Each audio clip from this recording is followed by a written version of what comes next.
Kuya, di rin po kasi ako showy. Pero dahil nga po sobrang antapang po niya para magbigay ng ganong message, magbigay ng ganong cheer. So, kuya, napayakap po ako.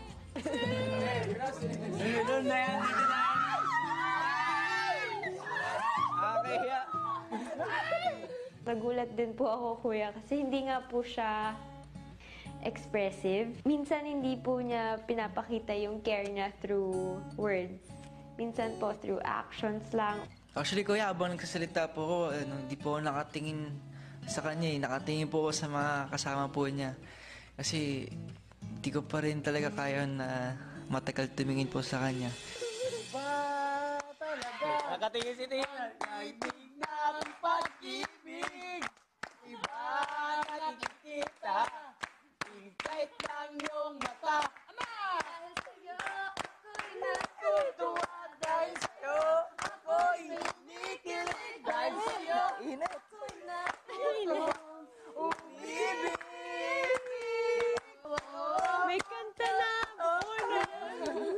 Nagawa namin yung nagtititigan sila sa activity area nung nagpa-practice kami ng hula hoop. Tapos nakita ko sila, tapos nagawa namin yung kanta. Alam ko naman sa rin yung ngayon, pero hindi nyo alam yung date. Hindi nyo alam yung date. Pero kayo na. Ang nahihiyang si Makoy, pumasok na lang ng kwarto. Si Ilis naman, lagi naman po ako nakaalalay dyan eh. Lagi ako nandyan pagka kailangan po niya. Grabe, tay.